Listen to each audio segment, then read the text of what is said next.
News on Sararights television, coming live from Arua City, where we bring you comprehensive news bulletin covering the latest developments from West Nile, Uganda, and across the region. With me, Alfred Raul Engambele, and let us say Florence. In the headlines, West Nile continues to attract major investments as plans for a multi-million-dollar solar project advances.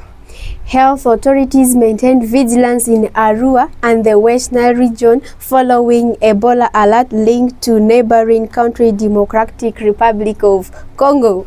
Police continue investigations into the murder of former Uganda rugby player Sidin Gongoyo, with additional suspects arrested. Uganda projects strong economic growth driven by upcoming oil production and infrastructure development. East African economies face challenges from global economic shocks and rising fuel costs. Africa CDC appeals for increased funding to strengthen Ebola response efforts in Uganda and Democratic Republic of Congo. Europe experiences record-breaking heat waves as temperatures soar across several countries. South Africa faces growing concern over xenophobic violence and displacement of migrants. Now the news in details. The West Nile region is set to benefit from a major energy investment through a proposed 24-megawatt solar power project expected to improve electricity access and support economic growth across the region. The project is planned for Umbachi in Arua district and is expected to strengthen power supply while creating employment opportunities for locals. Experts believe the investment will boost industrialization and improve livelihoods through West Nile region. Still in West Nile, leaders and residents continue to discuss development priorities as the region seeks greater investment in infrastructure, health services, education, and trade. Recent government engagements have focused on accountability and delivery of public service across the sub-region. West Nile remains one of Uganda's most strategic trade corridors due to its proximity to South Sudan and the Democratic Republic of Congo. Turning to health news, authorities in Arua City remain on alert following Ebola-related concerns linked to neighboring Democratic Republic of Congo. Health teams continue monitoring and tracing contacts while encouraging residents to observe public guidelines. The government has urged the citizens to avoid handling bodies without proper health supervision and to report suspected cases immediately. In national news, police investigation into the murder of a former Uganda rugby player Sidin Gongoyo continue. Authorities have arrested additional suspects believed to have participated in the fatal mob attack. Police say investigations are ongoing and more arrests may follow as evidence is reviewed. The case has attracted national attention, with leaders calling for justice and an end to mob violence. Meanwhile, Uganda's economy is projected to grow significantly in the coming years as commercial oil production approaches. Government officials say the oil sector is expected to create jobs, increase revenues, and support investment in public services and support infrastructure development. Economic planners remain optimistic despite global uncertainties, as across East Africa, finance ministers are working to address economic pressure caused by global conflicts, fluctuating fuel prices, and debt challenges.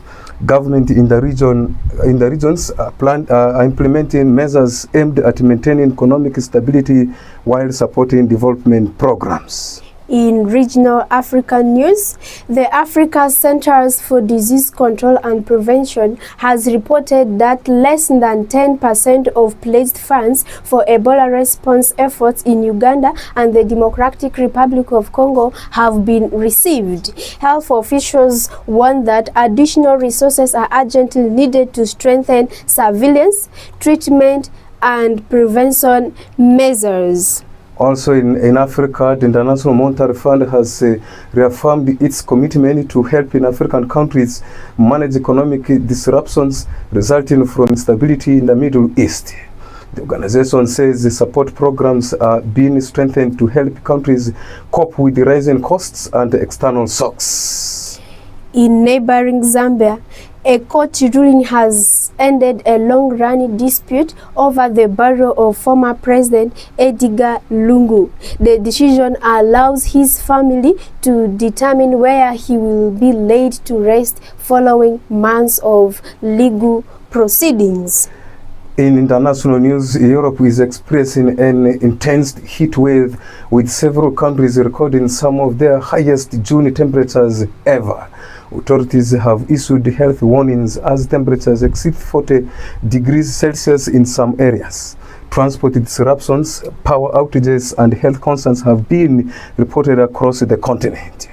Meanwhile, human rights organizations have criticized recent discussions between European officials and representatives of the Taliban, urging that such engagement risks undermining efforts to protect the rights of Afghan women and girls.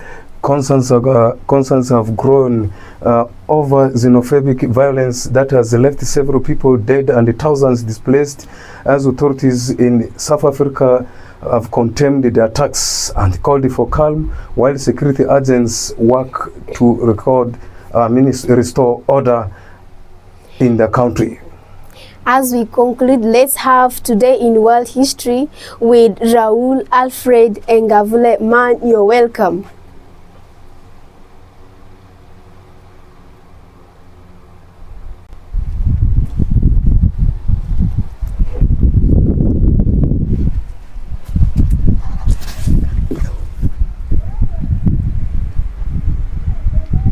And in the world history today, on this very day, June 25th, several milestone occurrences happened across the globe, starting with the war that broke between South Korea and North Korea, which led to the first satellite television to broadcast that live in 1967.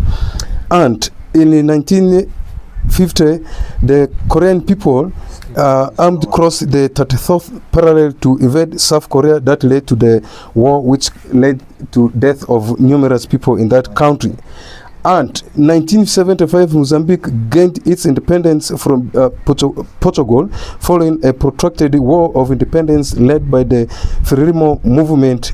As we conclude, in 1993, Canada and Turkey both elected their first ever female heads of government, where Kim Campbell became the first Prime Minister of Canada and Tasu Sela for Turkey. That does it for 1 p.m. news on Sararights Television that comes to live from Arua City. Keep following us on our X account, Facebook, Instagram, and WhatsApp channel. God bless you all. We meet again next time.